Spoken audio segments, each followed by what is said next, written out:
Right, tichipemberera zvedu kusvitsa 10,000 masubscribers muri Zimbabwe. Ndongokutendai kana uri munyowani panapa ndokumbirisisawo kuti usubscribe sezvakaita vamwe 10,000, nekuti kusubscribe mahara, hapana kana mari inodiwa kunze ubhadhare kuti unze wasubscribe. So ndokumbirisisawo kuti usubscribe because panapa tinouya nenyaya dzakasiyana siyana, nyaya dzinotyisa, nyaya dzinoshamisa, nyaya dzinosirisa, dzinobatanidza ukama nedzinotoputsa.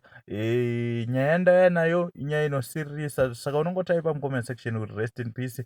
Kana warwadziwawo nenyaya iyi, mushure mekunge ndatsanangura zvakaitika pamusoro pemukomana anonzi Gerald.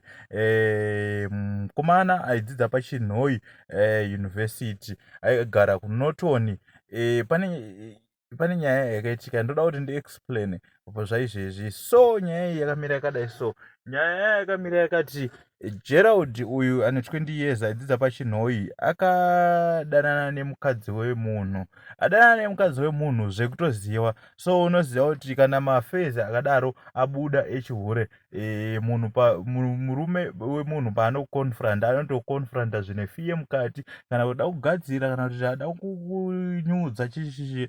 So Gerald akapiwa fiye akabva angoshayika for 3 days asipo. Ndo pakutsvagwa kwemwana ndo pakuzoonekwa kunzi no, akanga aenda kunozvisungirira, akanga aenda kunopfudza upenyu hwake nekuda kwezvaakanga aita, nekuburikidza nokufungawo kuti ko mama vangu vakazozvinzwa aigara nasingle mother nemukoma wake akanga ane 28 years. So akaudza mafriends ake kuti ndo zvaitika, because kazhinji hedu pakutamba zvongoudzana kuti guys, ndadai ndikudanana nechimhomzi chekwadai, so muchisimbisana. But kana unaona une mafriends anokusimbisa kuita zvinhu zvakadaro, asi mafriends ari bo. So ndo vakazota open up vakati no, mukomana akatiudza kuti zvakadai, but hatina kuziva kuti decision yachatora ndeyekupfudza upenyu hwake. So tell us, dai wangoriwo ungori musituation yakadai, so waiita sei, uye advice yaungape kumayouths nevese vari kuita zvinhu